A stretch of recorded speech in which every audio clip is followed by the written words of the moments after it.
किसान साथियों, बहुत से किसान साथियों की क्यूरीज आ रही है कि हमने अपने यहाँ थाई बेर लगा रखा और थाई बेर में उत्पादन सही नहीं बैठ रहा या उत्पादन बैठ रहा है तो उसमें साइज अच्छी नहीं बैठ रही। कई बार समस्या आ रही है कि थाई बेर लग रहा है और फल गिर रहे हैं।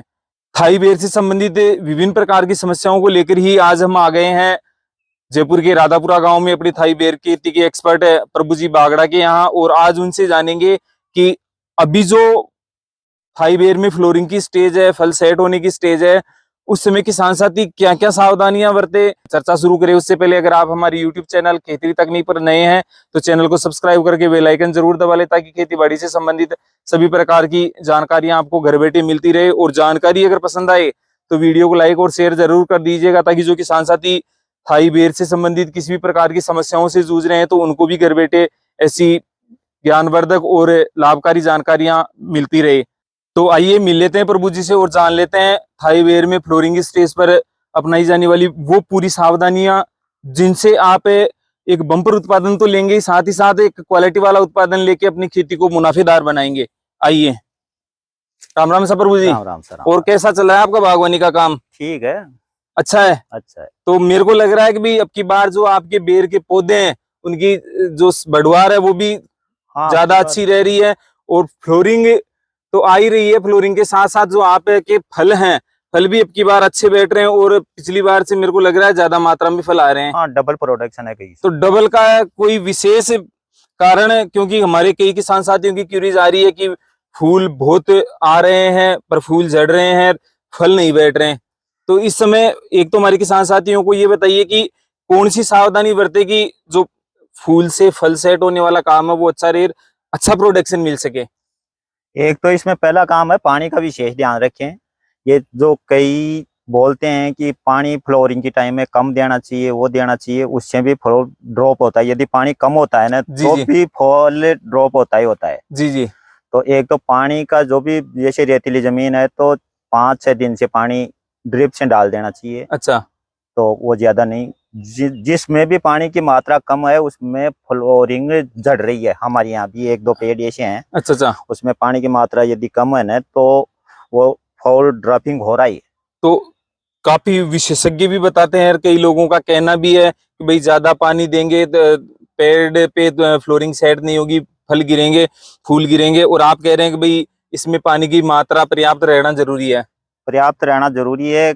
जो गई साल का प्रोडक्शन था उस पानी की वजह से ही कम किया है। उसमें 5-7 पौधे ऐसे थे जिसमें पानी ऑटोमेटिक कोई पाइप था और उसकी सील से जा रहा था, उसमें प्रोडक्शन डबल से भी ज्यादा था। तो कुल मिला के आप किसान साथियों को ये कहना चाह रहे हैं कि भाई सिंचाई का प्रॉपर ध्यान रखें इस समय। तो अगर प्रॉपर ध्यान रखेंगे फ्लोरिंग अच्छी आएगी। अच्छा, फ्लोरिंग अच्छी आ रही है पर फिर भी क्या नाम से किसान साथियों के फल नहीं बैठ रहे हैं, तो इसमें फल नहीं बैठने वाला क्या कारण है? कोई न्यूट्रिशंस की कमी है या और कोई कारण है? 2 कारण होते हैं। न्यूट्रिएंट्स की तो बाद की बात है। पहले तो यदि इसमें ये जो नर और मादा फूल आते हैं, जी जी जी, तो ये पोलुलेशन का काम यदि सही नहीं हो, अच्छा अच्छा, तो वो फल ड्रॉपिंग होगा ही, उसमें फल कन्वर्ट ही नहीं होगा।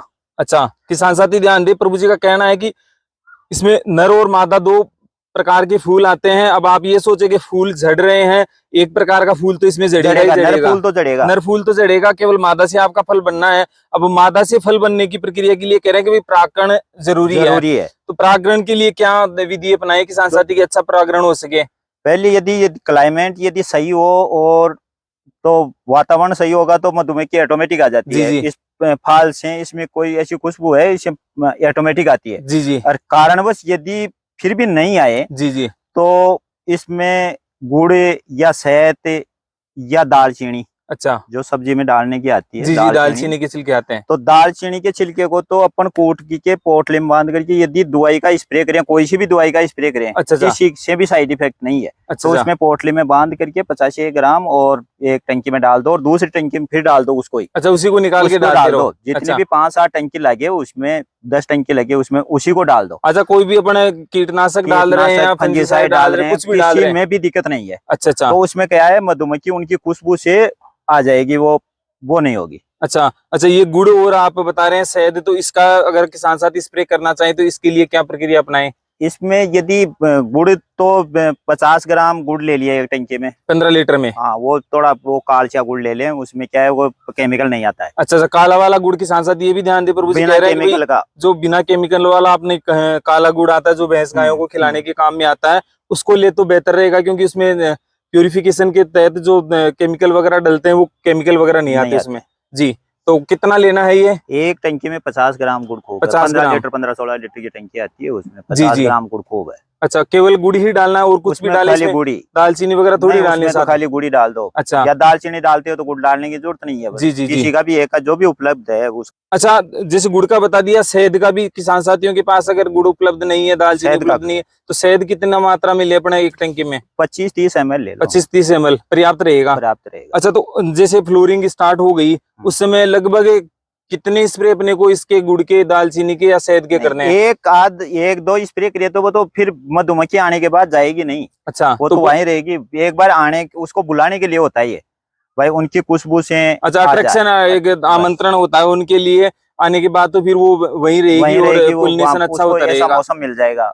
तो किसान साथी देख ले, अब जिन भी किसान साथियों के यहाँ फ्लोरिंग अच्छी आ रही है और फल सेट नहीं हो रहे हैं, तो उसका मेन कारण प्रभु जी बता रहे हैं, परागण की कमी के कारण जो मादा फूल है उसमें फल नहीं बैठ रहा है। तो परागण के लिए अपने को मधुमक्खियों को अट्रैक्ट करना है, और मधुमक्खियों को अट्रैक्ट करने के लिए सबसे सस्ता सीधा उपाय प्रभु जी ने बताया, गुड़, दालचीनी या शहद का आप स्प्रे कर दीजिए एक दो, तो उसमें आपकी मधुमक्खियां अच्छी अट्रैक्ट हो जाएगी, पोलिनेशन अच्छा होगा। पोलिनेशन अच्छा होगा तो निश्चित तौर पर आपकी जो फ्लोरिंग है उससे अधिकतम आपके जो फल हैं थाई बेर के सेट हो जाएंगे और आपको एक अच्छा और क्वालिटी वाला उत्पादन मिलेगा।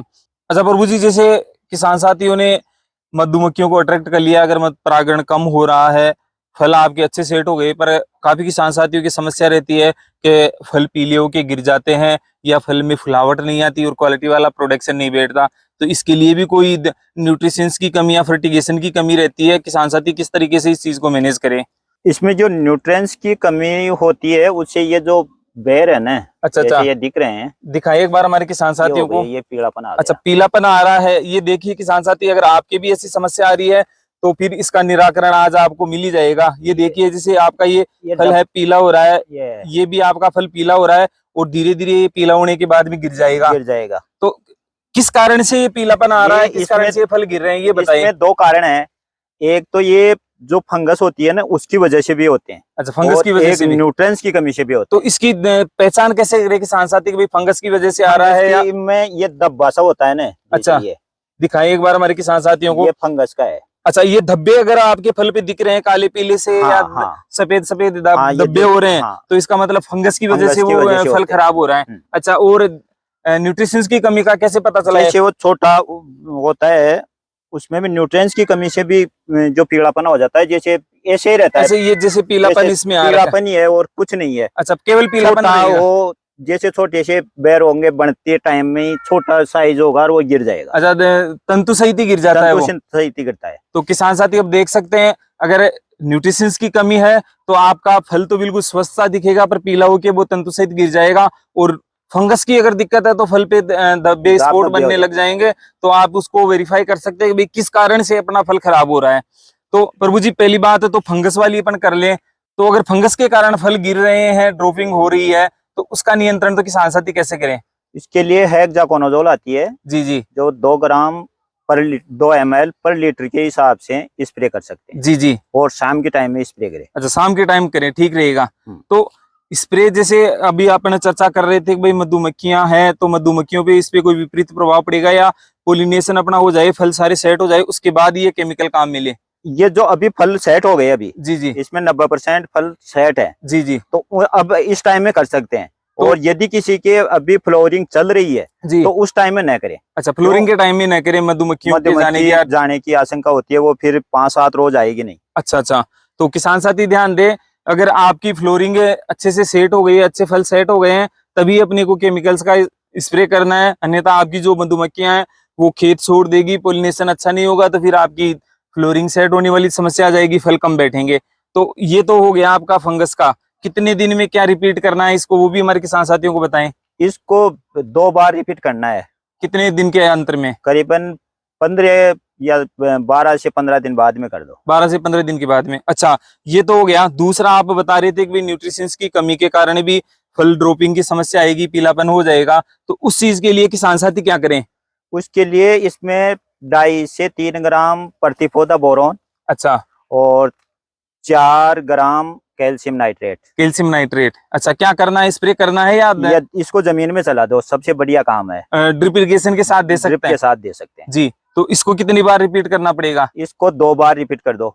एक बार तो पहले ही कर देना चाहिए 5-7 रोज, जैसे फ्लोरिंग स्टार्ट हो उस टाइम में भी कर देना चाहिए, और ये फल सेट हो गए उस टाइम में भी कर देना चाहिए। अच्छा, फ्लोरिंग के टाइम में अगर कर देंगे तो जो फ्लोरिंग ड्रॉप की समस्या है वो कम रहेगी, नहीं आएगी। इसमें जो एक बार कर दिया। जी जी जी। तो ये तो प्रभु जी आपने हमारे किसान साथियों को बहुत अच्छी जानकारी दे दी, क्योंकि फल सेट होने के बाद भी अनायास ही फल गिरने लग जाते हैं और किसान साथी को समझ में नहीं आता कि भाई करना क्या है। अब प्रभु जी हैं, पिछले 3-4 साल से थाई बेर की खेती कर रहे हैं, इन्होंने अच्छा प्रशिक्षण लिया है, और बहुत से किसान साथी हैं जो इनके यहाँ थाई बेर की खेती से संबंधित जानकारियां लेने के लिए आ रहे हैं। और जहां तक मेरा आइडिया है, उन किसान साथियों से मैंने भी चर्चा की थी, तो उनका कहना है कि भाई प्रभु जी के बताए अनुसार हमने जब इसमें ट्रीटमेंट दिया तो जो फॉल ड्रॉपिंग की समस्या है, फल ड्रॉपिंग की समस्या है, और जो फुलाव की कमी वाली समस्या है दूर हुई है, और पिछले साल से हम अब की बार अच्छा प्रोडक्शन देख रहे हैं। प्रभु जी, ये हो गया। अच्छा, जैसे फल काफी लग गए हैं पौधों पे भी, अब ऐसे क्या न्यूट्रिशंस अपने को देने हैं या फर्टिगेशन अपने को अपनाना है कि जो फल की साइज है वो अच्छी बैठे? इसके लिए पोटास जो आता है ना, पोटास कौन सा दे? इसमें एक तो जो 0050 आता है वो तो लिक्विड में, जो ड्रिप में तो वो ही लगेगा। जी जी। तो वो आप दे सकते हैं। जैसे किसी के भी वो फल यदि उसकी साइज नहीं आ रही है, जी जी। तो यदि प्रोडक्शन ज्यादा है तो साइज कम बनेगी वही। उसके लिए उसको चाहिए ही। जी जी। तो वो जो 0050 है ना, वो करीबन एक पेड़ में 5 या 6 ग्राम 5 या 6 ग्राम प्रति पौधा लगना चाहिए, ड्रिप इरिगेशन के ड्रिप माध्यम से दे दे। ठीक है। और वो कम से कम 2 बार देना है। 2 बार कब, 5 कौन से 5 टाइम पे? वो अभी जो पहली स्टेज है अभी दे सकते हैं, जैसे फल सेट हो रहे हैं अपने उस टाइम उनके बाद में दे दो। फिर एक 15 से 20 दिन बाद में फिर एक बार दे दो। जी जी। बस 2 बार दे दो, उससे वो अपनी साइज पकड़ लेगा। 0050 के साथ साथ ही ध्यान दे पोटास। तो इसमें क्या है, आपकी जो फल की साइज है, फल ज्यादा लग रहे हैं तो उनको आवश्यक फुलाव का जो न्यूट्रिशंस है मिल जाएगा, और आपका फल की जो साइज है अच्छी बन जाएगी। अच्छा, इसके अलावा भी जैसे चमक भी आती है पोटास से। अच्छा और फल भी साइज पकड़ता है और फल में चमक भी होती है। अच्छा, इसके अलावा और कोई न्यूट्रिशंस अपने को देने रहेंगे? क्योंकि पिछली बार भी हमने आपके खेत को देखा था कि फलों की इतनी मात्रा लगी थी कि जो आपकी शाखाएं हैं वजन से गिर गई थी, टूट गई थी। तो इसके लिए भी कोई अपने विशेष सावधानी बरते या कोई न्यूट्रिशंस दें कि जो शाखाएं हैं टूटने से बच सके? देखो, शाखाएं टूटने के लिए तो इसमें ऐसा कोई वो तो है नहीं, उसके लिए सावधानी है। खुद ने यदि किसी के थोक लगानी है वो करना है, वैसे ही है। ज्यादातर जो पौधा है ना वो तो सिस्टम वाइज ही रहेगा। जी जी। उसमें ये जो कई यूट्यूब वाले बताते हैं ये कर लो ये कर लो, इससे कुछ नहीं होगा। हाँ, किसी के जैसे बांधना है। अच्छा, कुल मिला के एक बार हमारे किसान साथियों को दिखाएं, जैसे ये बड़ी ब्रांचें हो गई है, अब ये बड़ी ब्रांच हो गई ऐसे आएगी, अब नीचे गिरेगी, तो जैसे जैसे उसको नीचे आ जाएगी। तो और फिर इसके यहाँ यदि कोई थोक लगा दिया, अच्छा, कोई भी अपने को सपोर्ट लगाना है, चाहे लकड़ी का लगाए, किसी का भी लगाए, लगा दे, तो इसे सपोर्ट लगा दे तो इसमें थोड़ी सी वो रहेगी। ऐसे इसमें ज्यादा समस्या हमारे तो यहाँ आएगी नहीं। ये जैसे ये टहनी है, अच्छा, ये ऐसे हट जाएगी तो ये ज्यादातर नहीं टूटेगी। अच्छा, आपस में ये टहनियां, ये भी इनका कहना है कि अगर आपके पौधे कंजस्टेड हैं, ठीक ठाक जगह पे लगे हुए हैं, तो टहनियां आपस में फंस के एक दूसरे को रोक लेगी। हाँ, किसी के दूरी पर लगाया हुआ है उसके ज्यादा समस्या आती है वो। जी जी। ये तो जो 10 फीट के अंदर है, बस 10 फीट के गैप है इसमें, तो 10 फीट की तो ये जो एक टहनी है ये 10 से 12 फीट की हो गई। जी जी। तो ये आपस में ऐसे हट जाएगी तो भी कम गिरेगी, रोक लेगी एक दूसरे को। लेकिन जो दूरी पे है 20 फीट पर लगाए हुए हैं, उनके लिए थोड़ी सी सावधानी जरूरी है। तो आपका कहने का मतलब ये है कि अगर अपन सही साइज पे लगा रहे हैं, 10 से 15 फीट पे लगा रहे हैं, तो अपने को इसे जो शाखाएं टूटने वाली जो समस्या है उससे भी बचाव रहेगा। तो ये तो होते एक ज्ञान वाली बात बताई। आपकी जगह कम रुकेगी, प्रोडक्शन अच्छा मिलेगा, और आपकी जो शाखाएं फंसने वाली, टूटने वाली समस्या है वो भी कम रहेगी। अच्छा प्रभु जी, जैसे कई लोगों से सुना है या कई यूट्यूबर ऐसे बताते हैं कि साहब इसमें कैल्शियम डाल दो या और कोई न्यूट्रिशंस डाल दो तो इससे शाखाएं नहीं टूटेगी, ऐसा भी कुछ होता है क्या? नहीं नहीं, देखो शाखाएं तो ये कैल्शियम वगैरह इसमें ये जो न्यूट्रिएंट्स वगैरह खाद वगैरह वो तो सब डालते ही हैं, जी जी, फिर भी शाखाएं टूटती है। टूटती है। तो उसका ऐसे में कोई ये सब रीजन नहीं है, मेन काम है इसको ये रोकना ही, जी जी, ऐसे कोई चीज रुकेगी नहीं। तो किसान साथी ध्यान दे, किसी भी आलतू फालतू के ज्ञानी के चक्कर में आके आप फालतू के खर्चे न करें कि भाई साहब इस न्यूट्रिशन को डालने से आपकी शाखाएं नहीं फंसेगी। जब वजन गिरेगा तो लाजमी है कि उस वजन को रोकने के लिए वो कैल्शियम नीचे सहारा तो देने से वो इंटरनल मजबूती दे सकती है, पर जो वजन हाँ, पड़ेगा और वजन से जो शाखाएं जैसे फंसेगी, जो ये छोटी टूटनी टहनी है, जी जी इसके यहाँ से यहाँ तक कम से कम 5 किलो तो है जी जी जी भाई, एक 70 से 100 ग्राम के लमसम के हैं, जी तो जी, इतने बेर हैं, हाँ हाँ, तो ये 5 किलो तो है, ये जी। 5 किलो टहनी इसमें क्या भी डाल दो ये नहीं रुकेगी, बिल्कुल, हाँ, कैपेसिटी नहीं है इसको कैपेसिटी होल्ड नहीं करने है। की। बहुत अच्छी जानकारी दी। अच्छा प्रभु जी, इसके अलावा और किसान साथी इस समय कौन सी सावधानियां बरते? जैसे अब अपना सर्दी का समय भी स्टार्ट हो रहा है, लगभग आज 20 अक्टूबर हो गया है, तो सर्दी के समय को देखते हुए भी अपने जैसे फल है, फूल है, इनकी प्रोटेक्शन के लिए कोई विशेष सावधानी बरत सकते हैं?